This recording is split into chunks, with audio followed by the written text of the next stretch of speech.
नमस्कार दोस्तों, मैं हरकेश यादव। आज मैं आप सभी लोगों को अपने सबसे प्रिय छायावाद के कवि श्री निराला जी को नमन करता हूँ, शत शत नमन करता हूँ। प्यारे मित्रों, वो छायावाद में मुझे या यूँ कह लें पूरे हिंदी साहित्य में सबसे प्रिय मेरे हैं। जैसे मैं अमेरिकी साहित्य में जॉन कीट्स को पसंद करता हूँ, वैसे हिंदी साहित्य में मैं निराला जी को पसंद करता हूँ। बाकी अच्छे सब हैं, और जैसे उर्दू शायरी में मैं जॉन एलिया साहब को पसंद करता हूँ। तो अच्छे तो मित्रों सब हैं, पर जो अगर मुझे ये कहा जाए कि आपके लिए सबसे बेहतर कौन है, तो मैं सबसे बेहतर नाम बताऊँगा, निराला जी। तो सूर्यकांत त्रिपाठी निराला हिंदी साहित्य के कविता में या कवि के रूप में सबसे बेहतरीन मेरे लिए हैं। तो प्यारे मित्रों, उनकी कविता में क्या कुछ खास है जो मुझे अच्छी लगती है या जो अच्छा लगता है, कौन कौन सी चीज़ें हैं, तो आइए हम थोड़ा सा आपको बता दें। देखिए, सबसे बड़ी बात है कि मैं बता दूँ, सूर्यकांत त्रिपाठी निराला जी जो थे, अब मैं इनको निराला जी ही कहूँगा। तो निराला जी वैसे मुख्य रूप से इनका जो जन्म हुआ था वह बंगाल में हुआ था, पश्चिम बंगाल में। वहाँ पर एक ज़िला है जिसका नाम मिदनापुर है। तो बंगाल के पश्चिम बंगाल के मिदनापुर ज़िले में हुआ था, और वहाँ से इलाहाबाद आते हैं, इसको अपनी कर्म भूमि बनाते हैं, फिर लिखते हैं हिंदी साहित्य को। तो क्या है उनके जीवन का सब कुछ जो भी है, तो बहुत ज़्यादा डिटेल में नहीं जाना है, पर ये मोटी मोटा मैं बता दूं आपको। इनका जन्म जो है 1896 ईस्वी में हुआ था, और मृत्यु 1961 में हुई थी। तो 96 और 61 ध्यान दीजिएगा। और इनकी रचनाएं जैसे परिमल है, संध्या काकली है, अपरा है, गीतिका है, आराधना है, दो शरण है, राग विराग है, गीत कुंज है, अड़िमा है, कुकुरमुत्ता है, राम की शक्ति पूजा। अब देखिए, जो बड़ी बड़ी रचनाएं इनकी हैं वो है राम की शक्ति पूजा, सरोज स्मृति। सरोज स्मृति आप ज़रूर पढ़िए, आपकी आंखों से आंसू आ जाएंगे। ये इन्होंने अपने बेटे के लिए लिखा है, और अगर आप पढ़ेंगे ना तो आपकी आंखों से आंसू आ जाएंगे, क्योंकि ये उनकी बेटी बड़ी कम उम्र में मर जाती हैं। तो पढ़ के देखें दोस्त, आपको अच्छा लगेगा। सरोज स्मृति और बादल राग और तुलसीदास, ये इनकी बहुत बहुमूल्य रचनाएं हैं और बहुत अच्छी लगती हैं दोस्तों। और मैं अब सोच रहा हूँ कि आपको एक दो कविताएं इनकी बता दूँ जल्दी जल्दी। समय कम है, उनका अर्थ तो नहीं बता पाऊँगा समय अभाव के कारण, पर यह है कि ठीक है, जो इनकी सारी कविताएं कुछ काटने लायक नहीं है। इनकी बहुत रचनाएं हैं, पढ़ते रहिए आप, ज़िंदगी बीत जाएगी इनकी रचनाओं को पढ़ने में। पर मैं कुछ आपको गुनगुना दे रहा हूँ दोस्तों, तो साहित्य समाचार के रूप में। पर आप लोगों से मेरा निवेदन है कि एक बार ज़रूर आप इनको पढ़िए, बहुत अच्छा लिखते हैं, मद मस्त हो जाएंगे आप। उनकी व्यथा, कल्पना शक्ति, यथार्थता, सब क्या नहीं है उनकी में। तो एक भिक्षुक इनकी कविता है, सोचिए कितनी बढ़िया है। भिक्षुक है, इलाहाबाद के पथ पर है, सब बहुत अच्छा लिखते हैं। तो ठीक है दोस्तों, कविता मैं पढ़ देता हूँ। कविता का शीर्षक है अभी न होगा मेरा अंत। अभी न होगा मेरा अंत। तो लिखते हैं, शुरुआत क्या करते हैं, शीर्षक से ही करते हैं कि अभी न होगा मेरा अंत, अभी अभी ही तो आया हूँ। अभी न होगा मेरा अंत, अभी अभी ही तो आया है। मेरे वन में मृदुल वसंत, मेरे वन में मृदुल बसंत। अभी न होगा मेरा अंत, अभी न होगा मेरा अंत। फिर लिखते हैं, पुष्प पुष्प से तंद्रालस लालसा खींच लूँगा मैं। पुष्प पुष्प से तंद्रालस लालसा खींच लूँगा मैं। अपने नव जीवन का अमृत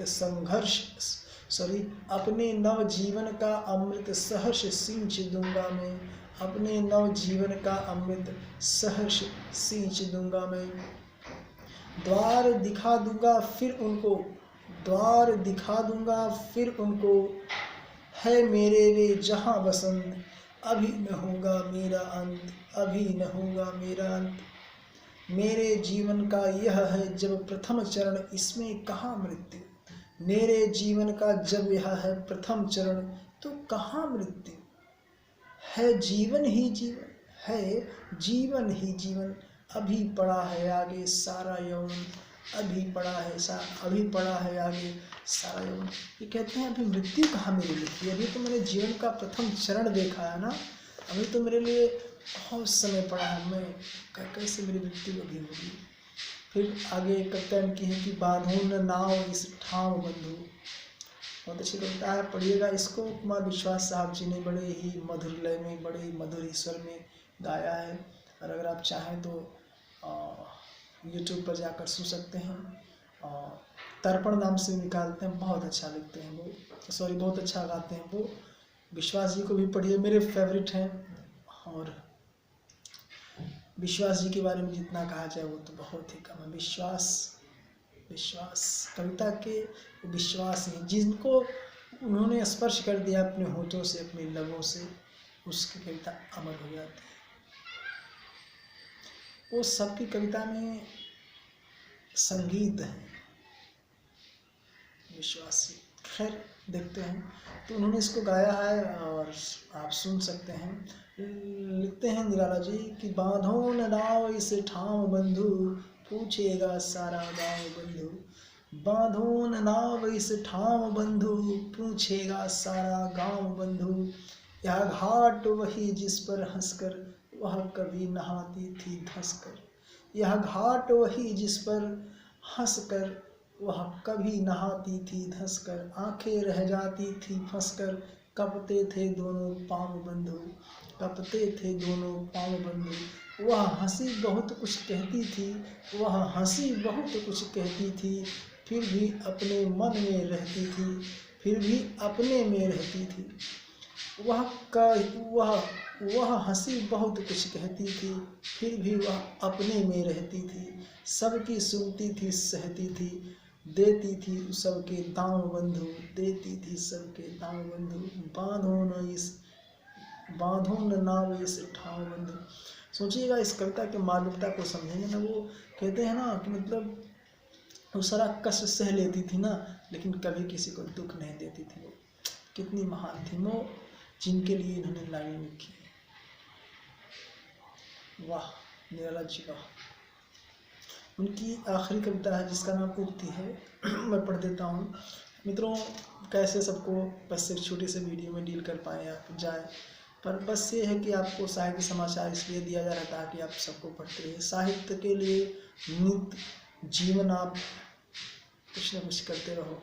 पर ठीक है मित्रों, देखते हैं आगे है उक्ति। कविता का शीर्षक है उक्ति। तो लिखते हैं निराला जी, कुछ न हुआ न होगा। देखो मतलब लिखने का लहजा देखिएगा, कुछ न हुआ न होगा मुझे विश्व का सुख श्री, यदि केवल तुम पास रहो। वो कहते हैं, मान लो कोई प्रेमी है अपनी प्रेमिका से कहता है, या अपनी माँ से कहता हो, किसी के लिए भी लाइन आप कह सकते हो, तो कहते हैं कि कुछ न हुआ न हो, कुछ न हुआ न हो मुझे विश्व का सुख, कुछ न हुआ न हो मुझे विश्व का सुख श्री, यदि केवल तुम पास रहो, यदि केवल तुम पास रहो। नहीं कि अगर तुम मेरे पास रहती हो ना तो मुझे कुछ नहीं होगा। ये अगर तुम मेरे पास रहती हो तो सारी दुनिया की खुशियाँ मेरे पास होंगी, पर तुम्हारा रहना मेरे साथ बहुत जरूरी, मेरे पास रहो ना। फिर लिखते हैं, मेरे नभ के बादल यदि न कटे, चंद्र रह गया ढका, तिमिर रात को तिर कर यदि न अटे, लेश गगन भास का रहेंगे अधर हंसते पथ पर, तुम हाथ यदि गहो, तुम हाथ यदि गहो। यदि तुम अपना हाथ मेरे माथे पर रख दो ना, तो कुछ भी कष्ट होगा, कितना भी अंधकार होगा ना, मेरे जीवन में उजाला आ जाएगा, मेरी जिंदगी में उजाले आ जाएंगे। पर तुम पास रहना, आखिरी सांस तक तुम पास रहना। दुख की तो दुख मेरे पास तो आ भी नहीं पाएगा, तो मेरे पास रहना ना। क्या बात है निराला जी, धन्य है आप, इसलिए मैं आपको सबसे ज़्यादा प्यार करता हूँ। मंद सबों ने कहा मेरा काव्यानुमान यदि न बढ़ा, ज्ञान जहाँ का रहा रहे, समझ है मुझ में पूरी तुम कथा यदि कहो। नहीं कि जो मेरा काव्य है ये भी धन्य हो जाएगा, पर यदि तुम मेरे काव्य को अपने होठों से छू लो ना, तो ये भी कथा बन जाए, ये भी कथा बन जाए। इसे कहते हैं निराला होना। वो हिंदी साहित्य के छायावाद में बहुत ऊंचा स्थान रखते हैं। दुनिया ने उनको प्रेम किया, बड़े बड़े विद्वानों ने उनको सराहा। तो प्यारे मित्रों, आप लोग भी पढ़िए और एक बार खो जाइए कि निराला जी कौन थे। इनकी एक एक रचनाएं ना आपको एक ऐसी दुनिया में ले जाती हैं जहां आपको मानव होने की अनुभूति होगी। जो ये हृदय रूपी स्थल है, यहाँ पर आपको हर तरह की भावनाएं नजर आएंगी। ऐसा लगेगा जैसे इन्होंने आपको वो दुनिया दिखा दी जो संभवतः अगर आप इनको पढ़ के न जाते तो शायद आप कभी समझ न पाते। तो मित्रों, बस इतना ही। इनकी सारी कविताएं आप लोग पढ़िएगा। मेरे पास किताबें तो इनकी हैं बहुत, 2-3 हैं, पर क्या करें, वक्त नहीं है कि मैं पढ़ पाऊँ।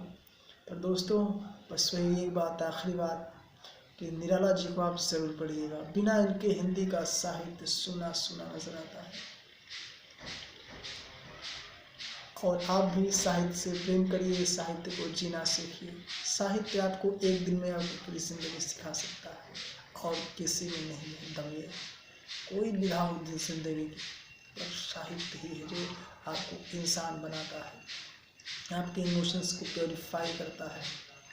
अदरवाइज हर जगह एक्सप्लॉयटेशन है। तो ठीक है मित्रों, बहुत बहुत धन्यवाद आप लोगों को। नमस्कार। मेरा निराला जी को शत शत नमन। मेरे सबसे फेवरेट हैं, आप भी इनको पढ़िए, आपके भी फेवरेट हो जाएंगे। नमस्कार, धन्यवाद।